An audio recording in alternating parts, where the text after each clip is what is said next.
Stop feeding what drains you. There is one quiet mistake that drains your mind faster than the problem itself. It is not the setback. It is not the delay. It is not the difficult conversation, the unexpected bill, the failed plan, or the pressure waiting for you before the day even begins. It is what your mind does after the problem appears. You replay it, you question it, you imagine every possible outcome. You return to the same thought again and again, hoping that if you think about it long enough, you will finally feel in control. But that is not always control. Sometimes, it is mental exhaustion wearing the mask of problem solving. There is a difference between facing a problem and feeding it. Facing a problem means you look at it clearly. Feeding a problem means you keep giving it fear, anger, imagination, and energy until it becomes larger than it really is. That is where many people lose their power. Not because they are weak, not because they are incapable, but because their attention has been trained to circle the pain instead of search for the path. A clear mind does not deny reality. It does not pretend everything is fine. It does not force fake positivity over real pressure. A clear mind looks at the situation and says, "This is what happened. This is what matters. This is what I can do next." That one shift changes everything, because problems will always exist. People will disappoint you. Plans will break. Work will become stressful. You will make mistakes. But the real question is not whether life will give you problems. It will. The real question is whether your mind has been trained to stay useful when those problems appear. Most people do not lack intelligence. They lack mental direction. They know how to worry, but not how to focus. They know how to complain, but not how to clarify. They know how to imagine the worst, but not how to find the next step. When the mind has no direction, it runs toward fear by default. It turns one uncomfortable moment into a whole story. It turns one mistake into proof that you are failing. It turns one delay into disaster. That is why learning to focus on solutions is not just a productivity skill. It is emotional discipline. It is mental strength. It is the ability to stand in front of pressure and refuse to hand your mind over to panic. Focus on solutions, not problems. Not because problems are imaginary, but because problems do not become smaller when you worship them. They become smaller when you define them. Stop adding fear to facts. Ask better questions and take one useful step. This audiobook is not about ignoring what hurts. It is about learning how to stop living inside what hurts. It is not about pretending to be calm. It is about training your mind so calm becomes available, even when pressure is present. Over the next chapters, you are going to train your mind to think clearly. You will learn how to separate facts from emotional stories, break the victim loop, define the real issue, protect your focus, and take small solutions before the problem grows heavier. More than anything, you will learn how to become the kind of person who does not collapse every time life becomes uncertain or uncomfortable. Because a solution-oriented mind is not born, it is trained. It is trained when you pause instead of panic. It is trained when you ask, "What can I control?"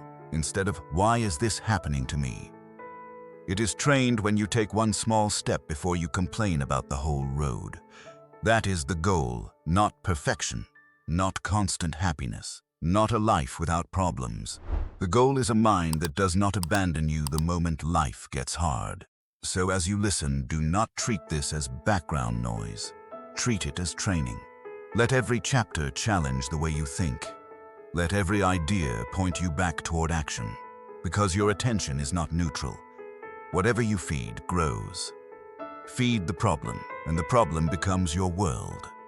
Feed the solution, and your mind begins to see a way forward.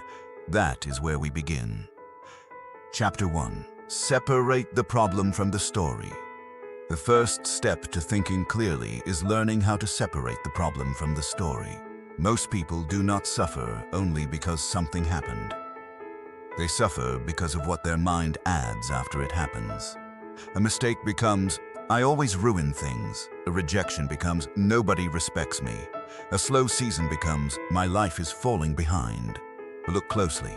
The event was simple. The story became heavy. This is where clear thinking begins. You must learn to ask one clean question. What actually happened? Not what you fear it means. Not what your emotions are predicting. Not what your past wounds are adding. What actually happened? Because the mind under stress does not always report reality accurately. It often reports reality through fear. It takes a fact and wraps it in memory. It takes uncertainty and turns it into a conclusion.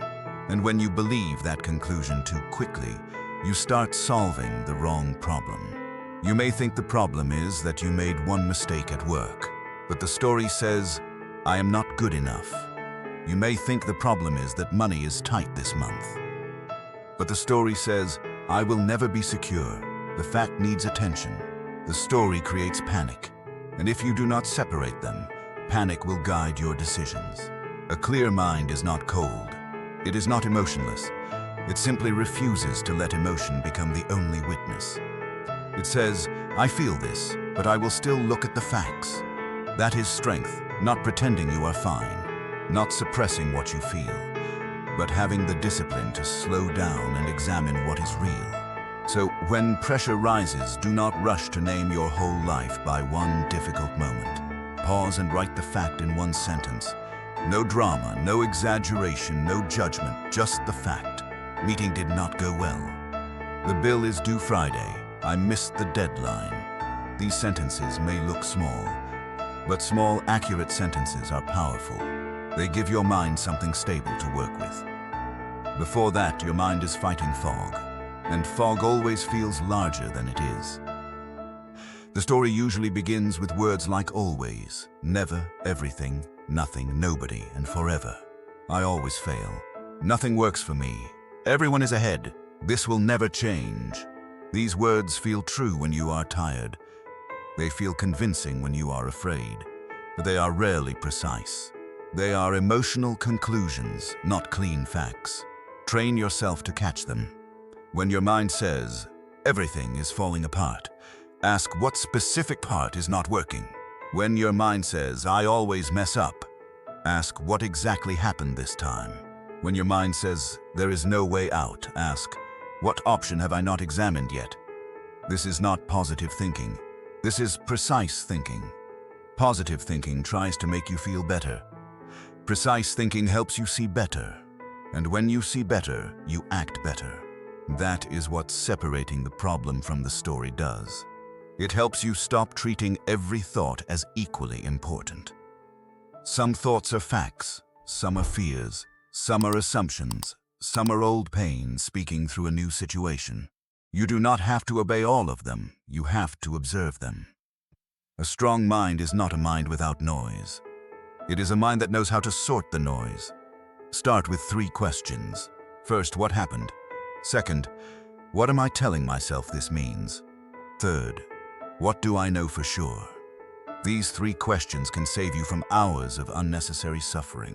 Because once you know what happened, you can respond to reality. Once you know what you are adding, you can release what is not useful. Once you know what is certain, you can stop bowing to what is imagined. So today, begin with this standard. Do not let your first emotional reaction become your final interpretation. Let it speak. Let it rise. Let it show you where you feel pressure. But do not give it control over the whole day. You are allowed to feel the emotion without believing every conclusion it brings. You are allowed to be hurt without building a permanent identity around the wound. You are allowed to face a problem without turning it into a prophecy. That is how clear thinking begins. Not with a perfect answer, not with instant calm, but with one honest separation. This is the problem. This is the story. This is what I know. This is what needs action. This is what needs to be released. When you learn to do this, your mind becomes lighter. Not because life becomes easy, but because you stop carrying meanings that were never proven. You stop fighting ghosts. You stop turning every setback into a sentence against your future. And once the story is separated from the problem, something powerful happens. The problem becomes smaller, not gone, not solved yet, but smaller, clearer, more workable. And when a problem becomes workable, you are no longer trapped. You are back in motion. That is the first discipline of a solution-oriented mind. See the problem cleanly. Strip away the story. Stand on the facts. Because you cannot solve what you have exaggerated, and you cannot think clearly while treating fear as evidence. So the next time pressure rises, do not ask your mind to be silent. Ask it to be accurate. Write the fact. Name the story. Separate the two. Then breathe. Because clarity does not begin when the problem disappears. Clarity begins when you stop confusing the problem with everything your fear says about it. And once you can see the problem clearly, the next discipline is responsibility. Stop asking why life chose you. Start choosing who you will become inside it. Chapter 2. Break the victim loop. Once you can separate the problem from the story, the next discipline is responsibility.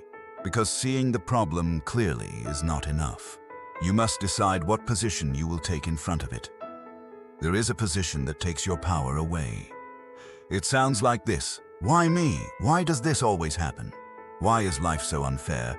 Why do people keep doing this to me? At first, these questions feel natural. They feel human. When you are tired, disappointed, or under pressure, the mind wants a reason. It wants someone to blame. But if you stay in that question too long, something dangerous happens. You stop looking for movement. You start looking for evidence. Evidence that life is against you. Evidence that people do not care.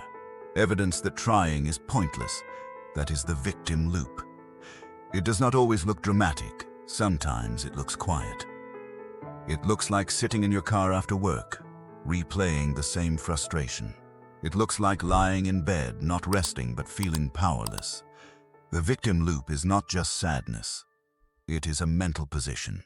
It tells you, because this happened, I have no power. But responsibility says something different. Responsibility says, this happened. Now what is mine to do? That question changes the whole room. It does not excuse what happened. It does not say other people were right. It does not pretend the situation was fair.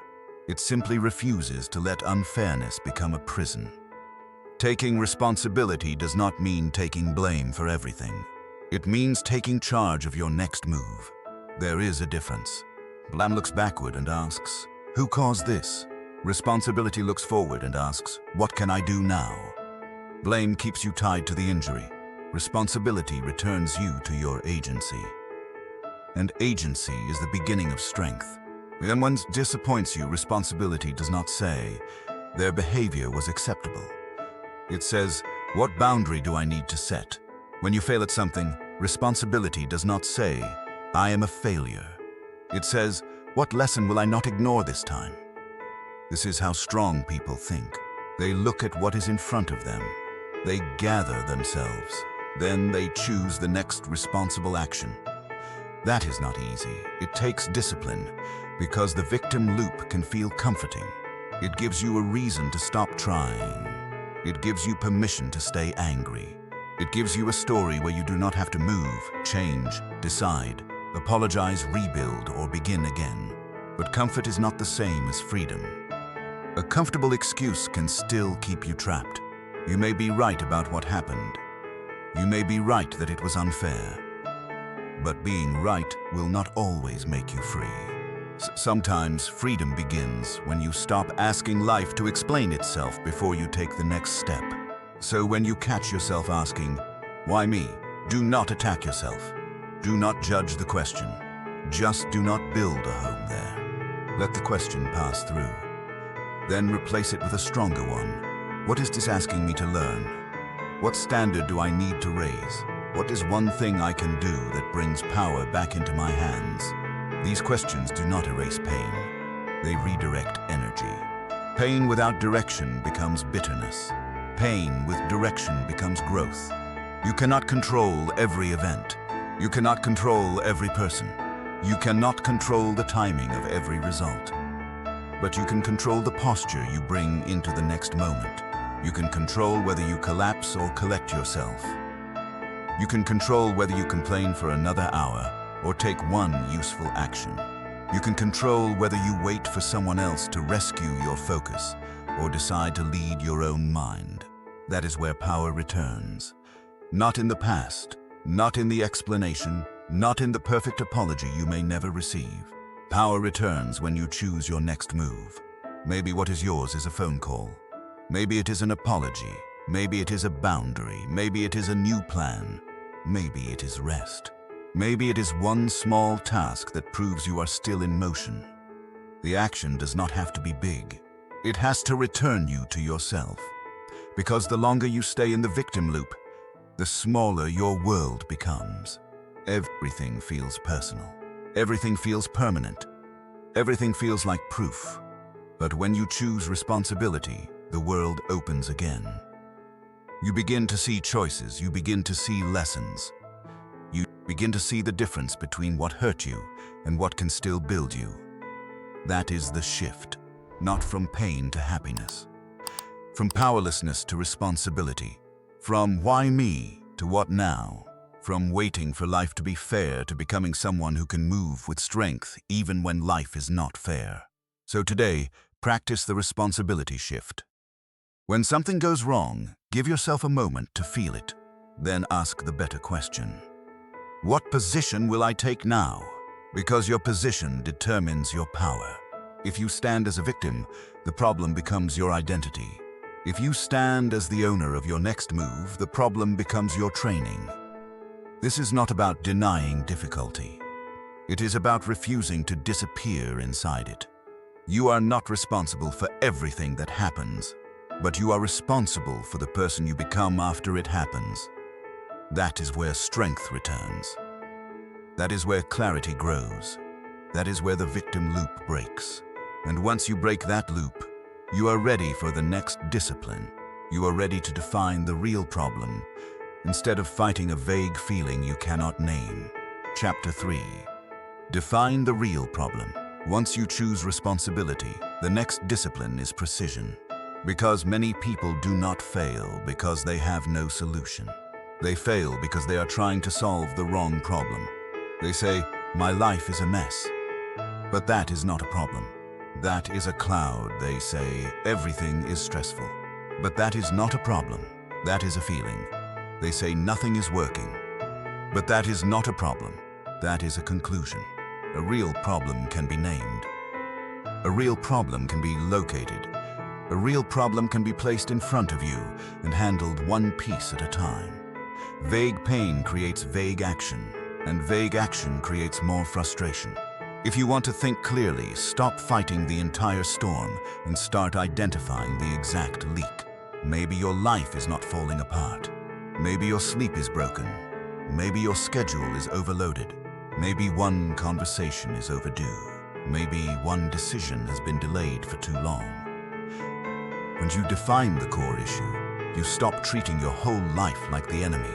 You begin to see the specific point that needs your attention. Precision turns pressure into a target. So begin with this question.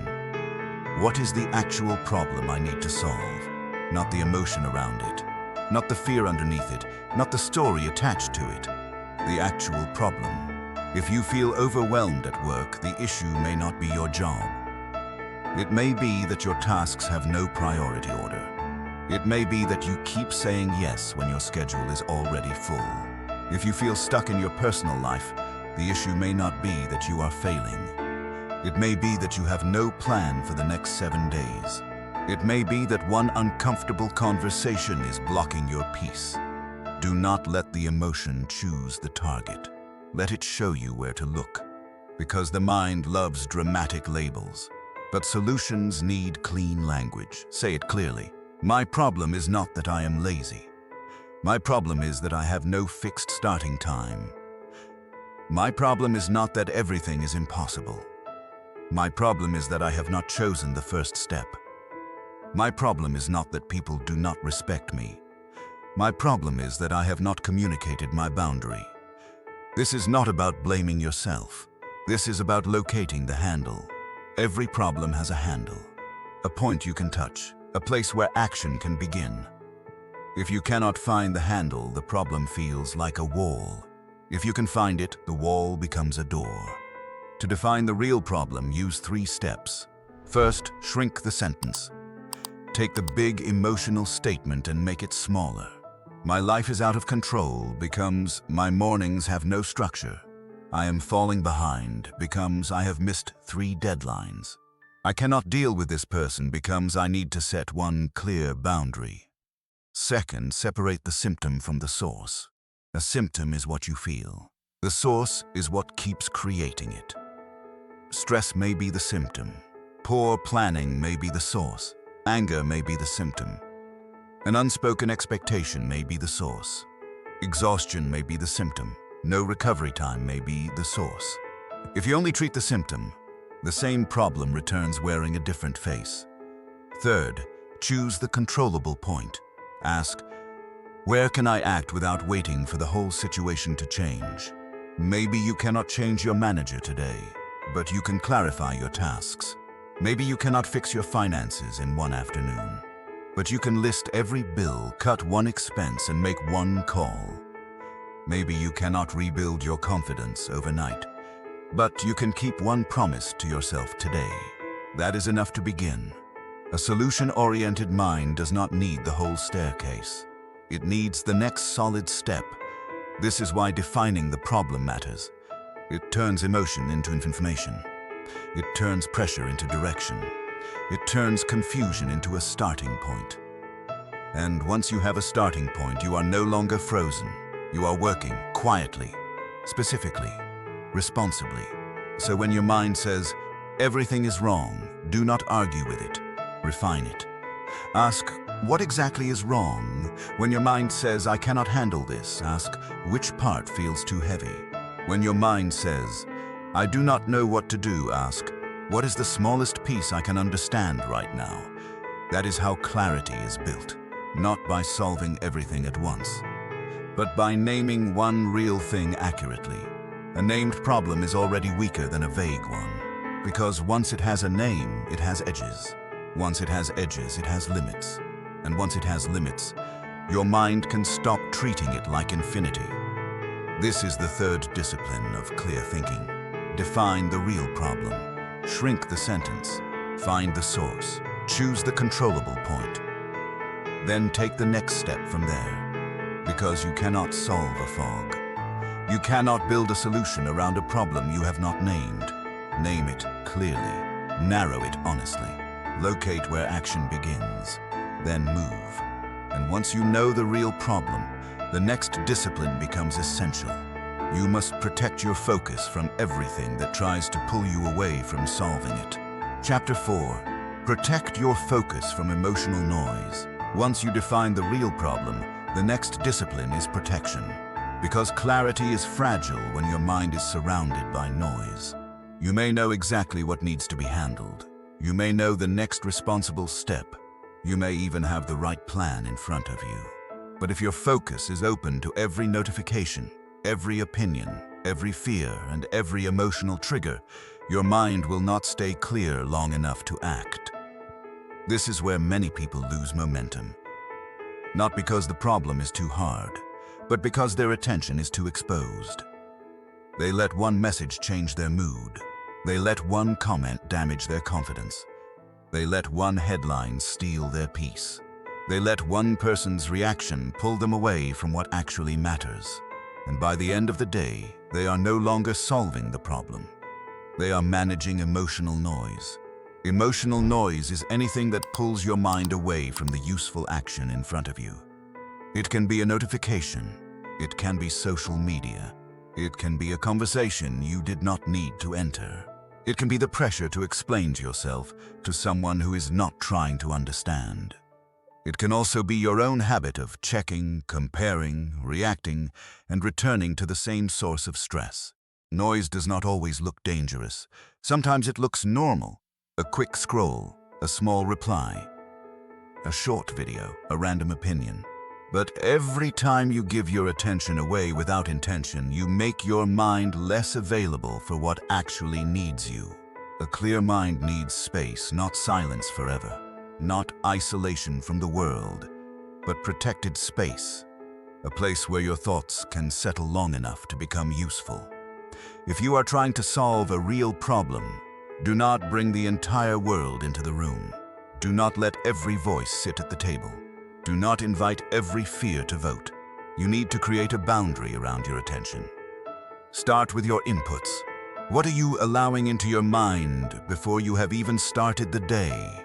If the first thing you touch in the morning is your phone, you are letting the world choose your mental weather. Messages, news, emails, other people's urgency. Before you have chosen your own direction, your mind is already reacting. That is not focus, that is surrender. Protect the first part of your day. Even 20 quiet minutes can change the way you think. No scrolling, no checking, no emotional conversations. Just breathe. Write down the main problem, and choose one useful action. Your mind needs a command before it receives chaos. Then protect your working space. A distracted environment creates a distracted mind. Clear the desk, close the extra tabs, put the phone away, turn off notifications. Choose one task and let it be the only task for a set amount of time. This may sound simple, but simple does not mean weak. Most people stay overwhelmed because they keep trying to think deeply in shallow conditions. They want clarity while living inside constant interruption. That will not work. Focus must be guarded, like money, like health, like trust. If you do not guard it, something will spend it for you. You also need to protect yourself from emotional conversations at the wrong time. Not every message needs an instant reply. Not every disagreement deserves your energy today. Sometimes the strongest thing you can say is, "I will respond when I can think clearly." That is not avoidance. That is discipline. Because reacting while emotionally flooded often creates a second problem. You say too much. You defend what does not need defense. You turn one issue into a longer conflict. A solution-oriented mind does not answer every trigger. It chooses the right moment for the right response. There is another kind of noise you must watch closely: comparison. Comparison makes your problem look heavier than it is. You look at someone else's progress, and suddenly your own process feels too slow. You see someone's success and forget the work you have already done. You watch a polished version of someone's life and start judging the unfinished version of your own. That is emotional noise. It does not help you solve the real issue. It only adds shame to pressure. So when comparison appears, return to one question. What is my next useful action? Not their timeline. Not their result, not their image, your next useful action. That is where your power is. To protect your focus, build a simple rule. Before you give attention to anything, ask, will this help me act clearly, or will it make me react emotionally? If it helps you act clearly, keep it. If it makes you react emotionally, pause before you enter. You do not have to consume every thought, every post, every opinion, or every conflict that appears in front of you. Your attention is not public property. It is the fuel of your life. Spend it with standards. This does not mean you become cold. It means you become selective. You can care without absorbing everything. You can listen without carrying every emotion. You can be informed without being constantly disturbed. You can love people without letting their chaos become your command center. That is mature focus. It is not fragile. It is protected. So today, choose one area where noise is stealing your clarity. Maybe it is your phone in the morning. Maybe it is social media before work. Maybe it is replying too quickly when you are upset. Maybe it is checking for updates every few minutes instead of doing the next task. Choose one. Reduce it. Create a boundary. Then use the space you recover for one clear action. Because focus is not something you find after life becomes quiet. Focus is something you protect while life is still loud. And once your focus is protected, your mind is ready for the next discipline. You can begin to look for options instead of being pulled back into noise. Chapter 5. Use the three-door method. Once your focus is protected, the next discipline is direction. Because a calm mind still needs a path. You can define the problem. You can remove the noise. You can know that something must change. But if your mind does not know where to look next, pressure will return. That is why you need a simple method. Not a complicated system, not a perfect plan. A method you can use when life feels messy, when emotions are high, and when you do not have hours to think. Use the 3-door method. When a problem appears, imagine 3 doors in front of you. The first door asks, what can I control? The second door asks, what can I learn? The third door asks, what can I do next? These 3 questions turn confusion into movement. The first door is control. This is where you stop wasting energy on things outside your reach. You may not control someone's opinion. You may not control the economy. You may not control the timing of results. You may not control the past, but you can control your preparation. You can control your response. You can control your schedule, your words, your effort, your boundaries, and the next action you take. When you ask, what can I control? You are not making the problem disappear. You are finding the part of the problem where your power still exists. That matters, because many people lose hours fighting what cannot be changed. They argue with yesterday. They replay what someone should have said. They imagine how things should have gone. But none of that creates movement. Control begins when you stop reaching for what is not yours and start using what is. The second door is learning. Ask, what can I learn? This question keeps pain from becoming waste. A mistake can teach preparation. A rejection can reveal a standard. A delay can teach patience or timing. A conflict can show where communication broke down. Learning does not make the experience pleasant. It makes it useful, and that is powerful. Because when you learn from a problem, the problem no longer only takes from you. It gives you data. It shows you a pattern to change. It shows you a skill to build. It shows you where your next level begins. A solution-oriented mind does not ask, how do I escape this feeling as fast as possible? It asks, what is this showing me that I need to understand? The third door is action. Ask, what can I do next? Not what can I fix forever. Not how can I solve everything today. Not how can I make the whole situation right.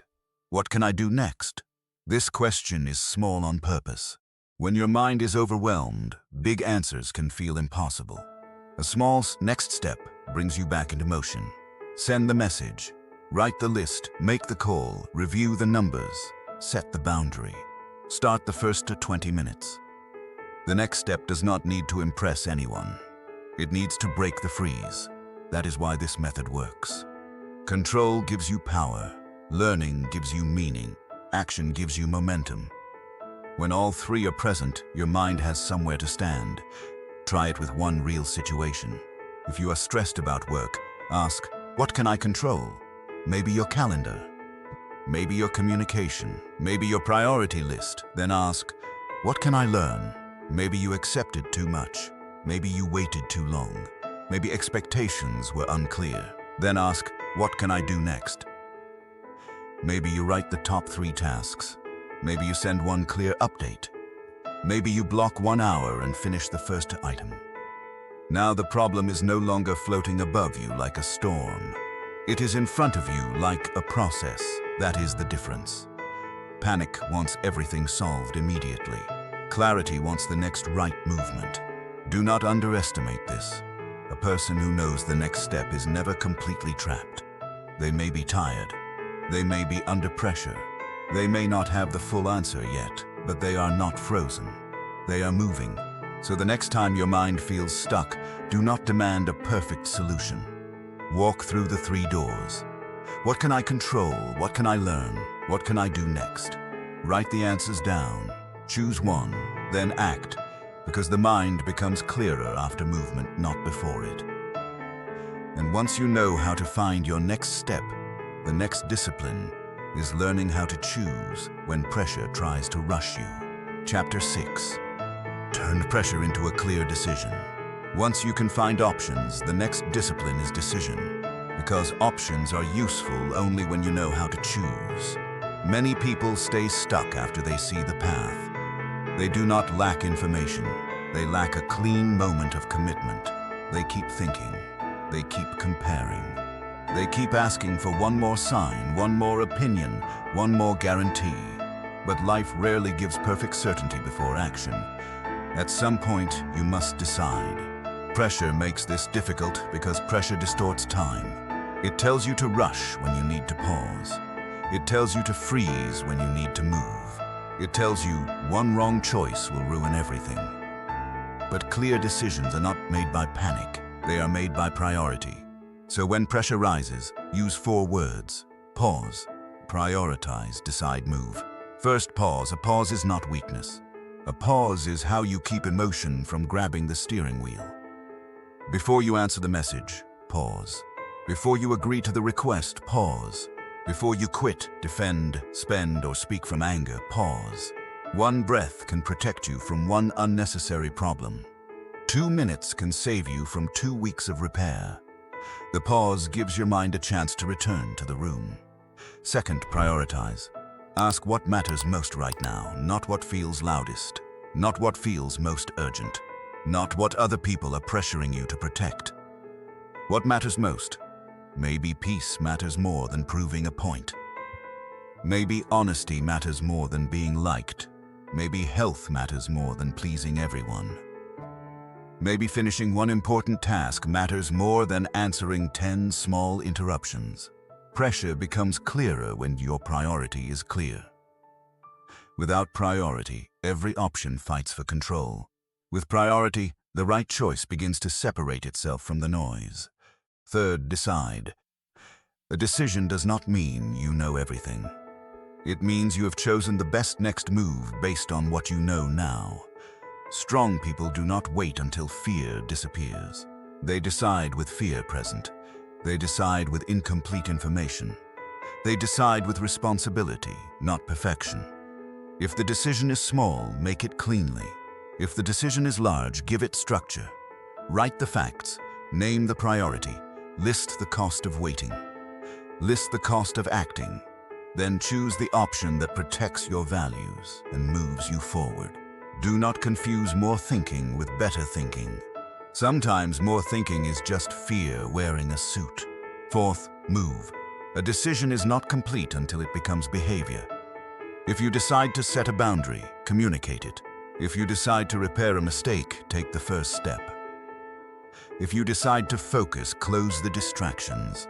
If you decide to change a habit, make the environment support the change. Movement confirms the decision.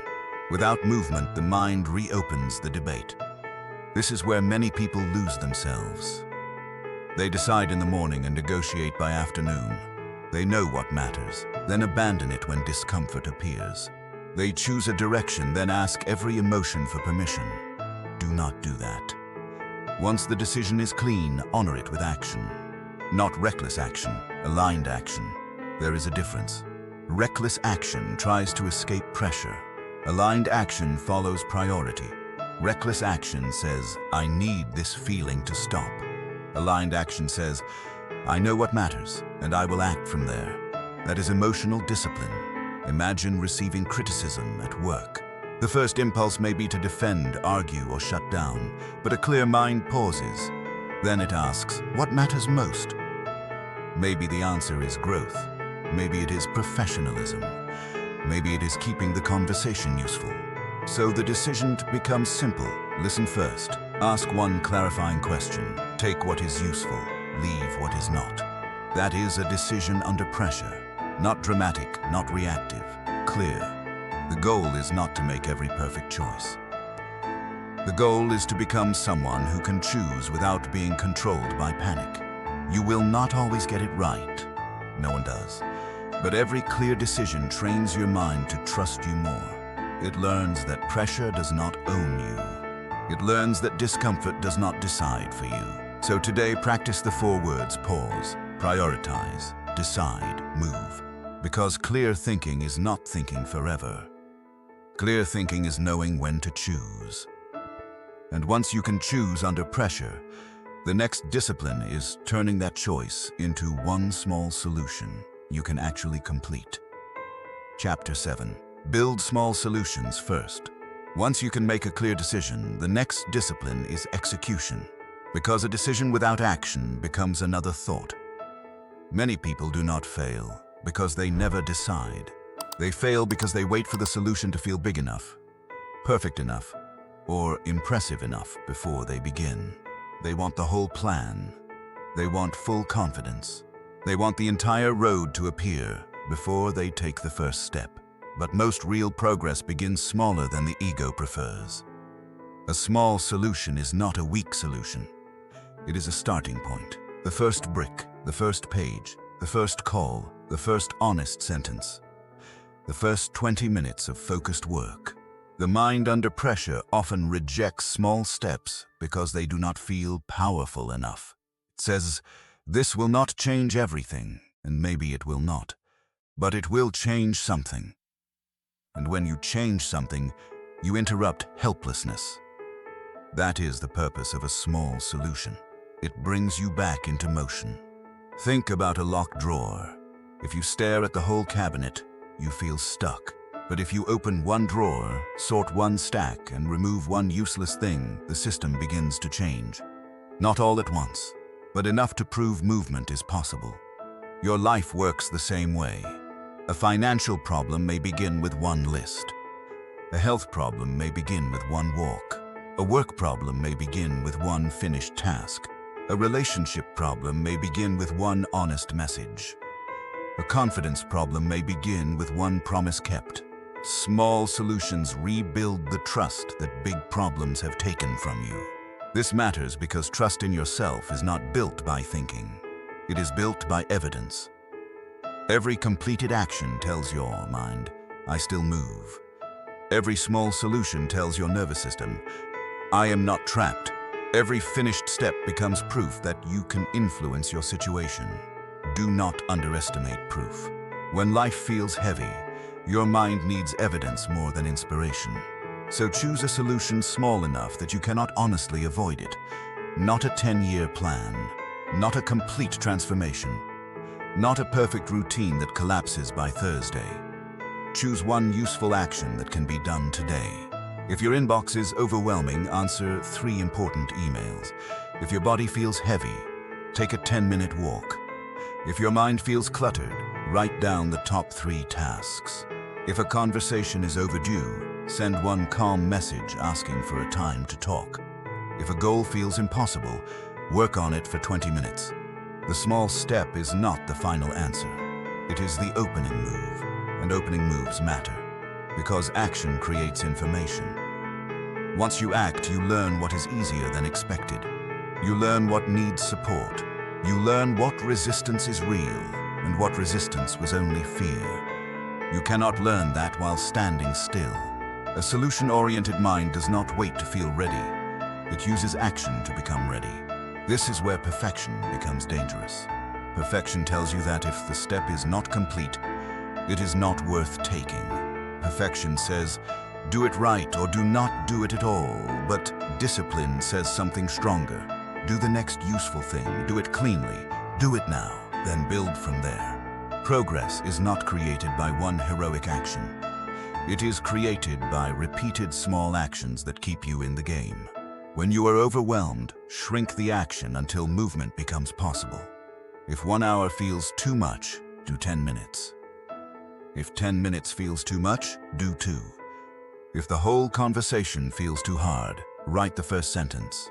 If the whole plan feels unclear, define the next visible step. The goal is not to impress yourself. The goal is to restart movement. Once movement begins, energy often follows. Not always immediately, not always dramatically, but enough to continue. And continuation is where strength grows. So build a rule for yourself. When a problem feels too large, ask, what is the smallest solution I can complete today? Not think about, not plan forever, complete. Completion matters. An unfinished solution keeps the mind open and anxious. A completed small step gives the mind closure. It says, something has been handled, that feeling is fuel. Use it, stack it, let it become momentum. This is how big problems begin to lose power. Not because they vanish, but because you stop standing still beneath them. You begin to move under them, around them, through them. one step at a time. So today, do not wait for the perfect answer. Choose the smallest useful solution, finish it, then choose the next one. Because small solutions are not small when they restore your agency. They are the doorway back to trust. And once you learn to act in small steps, the next discipline is patience. You must learn to stay steady when the answer takes time. Chapter 8. Stay steady when the answer takes time. Once you begin taking small solutions, the next discipline is patience. Because not every problem responds immediately. Some answers take time. Some results grow slowly. Some situations change only after repeated effort, honest conversations, and steady choices. This is where many people lose faith. They do the right thing once, then look for instant relief. They set a boundary and expect peace by tomorrow. They start a routine and expect confidence by the weekend. They make one responsible decision and expect the whole situation to become easy. But life does not always reward clarity immediately. Sometimes it rewards consistency later. A solution-oriented mind understands this. It does not panic just because the answer is still forming. It does not abandon the process because the result is not visible yet. It does not confuse delay with failure. Delay is not always denial. Sometimes delay is development.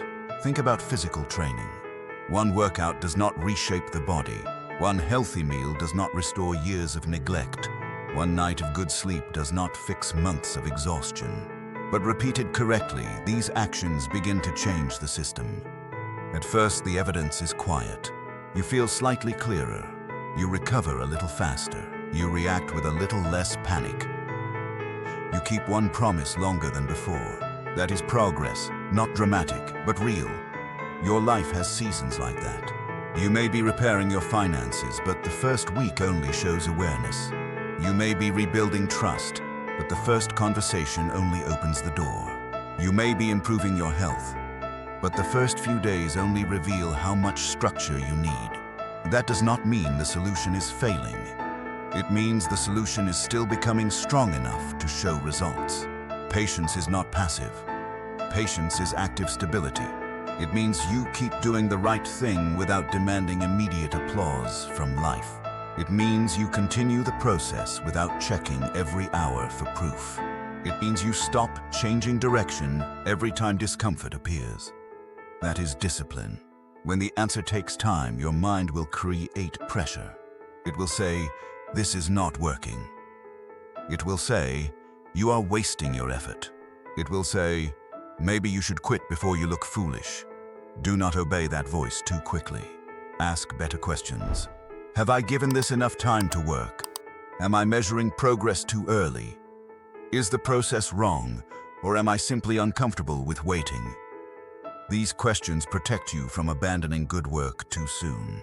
Of course, patience does not mean ignoring reality. If something is clearly broken, adjust. If the plan is weak, improve it. If the feedback is honest, use it. But do not confuse adjustment with panic. Panic changes direction every time discomfort appears. Wisdom makes changes based on evidence. There is a difference.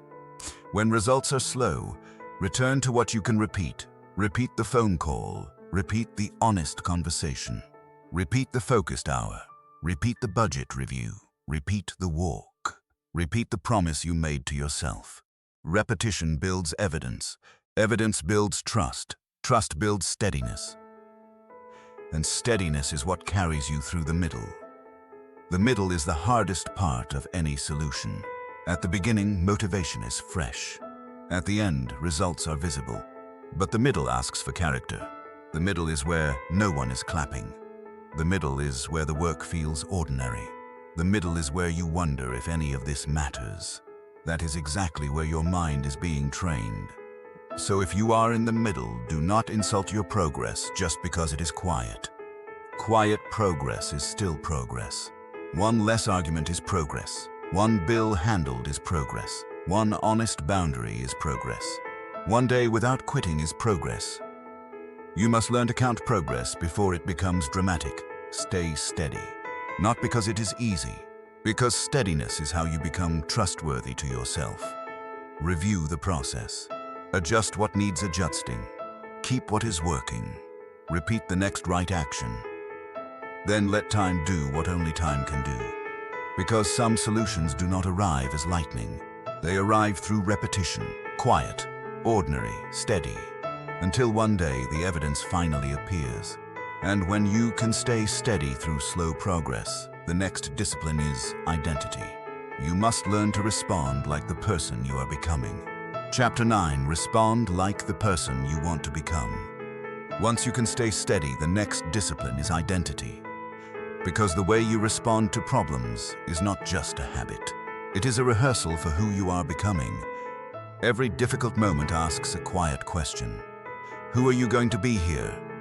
Not when life is easy, not when people are kind, not when everything goes according to plan. Here.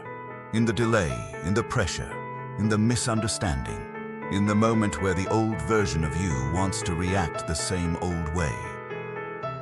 This is where identity is built, not in what you say you value, but in what you practice under pressure. The old version of you may want to panic. The old version may want to blame. The old version may want to shut down, over-explain, attack, disappear, or quit. Do not hate that version. It protected you the best way it knew. But you do not have to keep obeying it. You can choose a higher standard. Before you respond, ask yourself, what would the clearer version of me do now? Not the perfect version, not the fearless version, the clearer version. The version of you who values peace more than ego. The version who can tell the truth without becoming cruel. The version who can take responsibility without drowning in shame. The version who can act without needing every emotion to agree first. That question creates space, and space creates choice. A problem can trigger your past, but it does not have to command your future. You are allowed to interrupt the pattern. If you normally react fast, choose to pause. If you normally avoid, choose one honest sentence. If you normally blame, choose one responsible action. If you normally collapse, choose one small structure. That is how identity changes.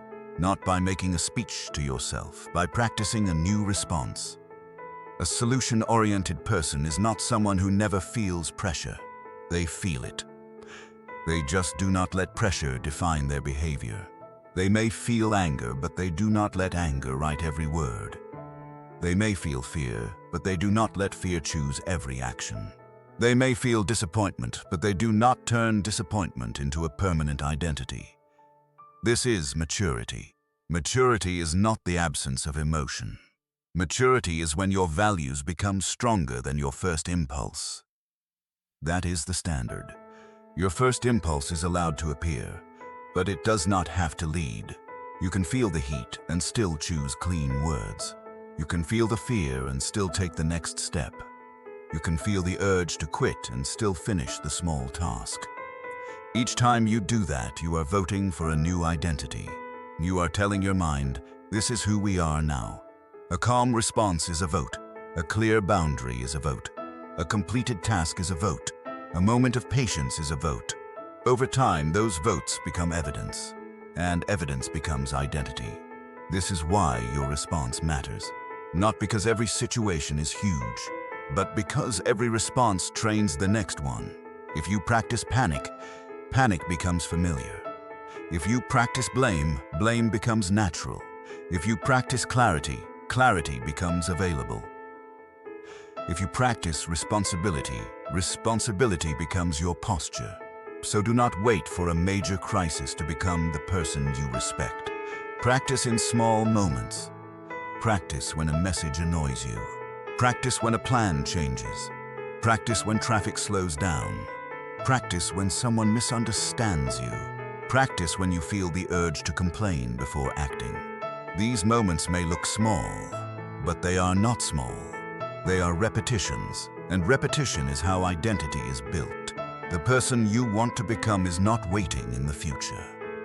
That person is built by how you respond today. So choose one identity sentence, something simple. I am someone who responds with clarity. I am someone who takes the next step. I am someone who does not turn pressure into panic. I am someone who protects my peace and still takes action. Use that sentence when the old pattern returns. Not as a fantasy, as a command, then prove it with one behavior. If you say you are clear, ask the clear question. If you say you are responsible, take the responsible step. If you say you are calm, pause before you speak. If you say you are focused, remove the distraction. Identity without behavior is imagination. Behavior makes it real. This is the deeper work. You are not only solving problems, you are becoming someone problems cannot easily break. That does not mean life becomes simple. It means you become steadier inside it. You become less available to chaos. You become harder to pull away from yourself. Every problem gives you a place to practice the identity you claim you want. So respond like that person, not later, now, in the next conversation, in the next delay, in the next uncomfortable decision. Let the clearer version of you lead one moment at a time, because the future you want is not built by what you hope to become. It is built by what you repeatedly choose. And once identity becomes practice, the final discipline is making clear thinking your daily standard. Chapter 10. Make clear thinking your daily standard. Once you begin responding from identity, the final discipline is consistency. Because clear thinking cannot be something you use only when life becomes difficult. It has to become a standard you return to every day. A standard is different from a mood. A mood changes with sleep, stress, messages, money, and other people's behavior. A standard remains. It says, this is how I return to myself. Not perfectly, not without mistakes, but consistently. If you want a solution-oriented mind, you need a simple daily system. Not a complicated routine. Not a life makeover. A system you can repeat even when the day is imperfect. Start in the morning. Before the world gives you its noise, give your mind direction. Ask, what matters most today? Choose one main focus, not 10. One task that would make the day meaningful. One problem that needs honest attention. One action that would move your life forward. Write it down. A day without direction is easy to hijack. Other people's urgency will become your schedule. Your emotions will become your compass. Distraction will become your default. So begin with direction. During the day, use solution-based questions. When pressure appears, ask, what is the real issue? What can I control? What is the next useful step? These questions are not decoration. They are mental steering. They keep your mind from drifting into complaint, panic, or vague stress. A clear question can save an unclear day. Then protect your focus. Do not give every interruption the same value. Do not treat every message like an emergency. Do not let every emotion become a command. Return to the task. Return to the standard. Return to the next action. This is how you train stability. Not by having a perfect day, by returning when the day pulls you away. That is the secret, the return. Clear people are not clear because they never get distracted. They are clear because they come back faster. They come back from worry. They come back from anger. They come back from comparison. They come back from overthinking. They come back to what matters. At night, review without attacking yourself. Ask 3 questions. Where did I react instead of respond? Where did I choose clarity? What is one adjustment for tomorrow? That is enough. Do not turn reflection into self-punishment. The point is not to shame yourself into growth. The point is to learn your patterns and improve your next repetition. Small reviews create large awareness. Large awareness creates better choices. Better choices create a stronger life.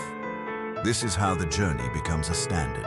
Not one powerful speech, not one perfect morning, not one emotional breakthrough, a repeated return. Morning direction, daytime correction, evening reflection, that is the rhythm. Repetition is not glamorous, but repetition is where mastery lives. Anyone can think clearly for one inspired hour. The real work is thinking clearly on an ordinary Tuesday, when you are tired, when no one is watching, when the problem is not dramatic, just annoying. When your mind wants to drift back into old patterns, That is where your future is built. You do not need to become a person without problems. You need to become a person with a trained response. Someone who does not panic at the first sign of pressure. Someone who does not worship every obstacle. Someone who does not hand attention to every distraction. Someone who asks better questions, chooses cleaner actions, and keeps moving. That person is built daily, not through intensity, through standards. So make clear thinking a standard. When you feel overwhelmed, name the real problem. When you feel powerless, take responsibility for the next move. When you feel distracted, protect your attention. When you feel stuck, choose one small solution. When you feel impatient, repeat the process. When you feel triggered, respond from identity. This is not a one-time lesson. It is a way of living. And the more you practice it, the more your mind begins to trust the path. You become steadier, quieter, more useful under pressure. That is the reward. A mind that does not abandon you when life gets hard. A mind that can see the next step. A mind trained to focus on solutions, not problems. So carry this forward. Today, choose one problem, define it clearly. Ask what you can control. Take one useful step, then repeat tomorrow. Because clarity is not a mood. It is not luck. It is not something you wait for. Clarity is a standard. And every time you return to it, you become harder to break. This is how you train your mind to think clearly. One problem, one choice, one useful step at a time. Train your mind toward the next step before this ends. Take one quiet moment. Think about one problem in your life right now. Not every problem, just one. The one that keeps returning to your mind. The one that steals your focus when you are trying to work. The one that follows you into the evening when the world becomes quiet. Now ask yourself something simple. Have I been feeding this problem, or have I been training my mind to move through it? That question matters. Because the goal of this audiobook was never to pretend life is easy.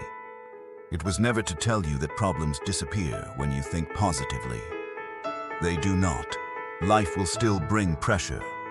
People will still disappoint you. Plans will still change. Some answers will still take longer than you want. But now you know something different. You do not have to give every problem your whole mind. You do not have to turn every delay into disaster. You do not have to let every emotion become your leader. You can pause, you can look clearly, you can define what is real. You can protect your focus. You can ask what is within your control. You can choose one useful step. And sometimes one useful step is enough to bring you back to yourself. That is where strength begins.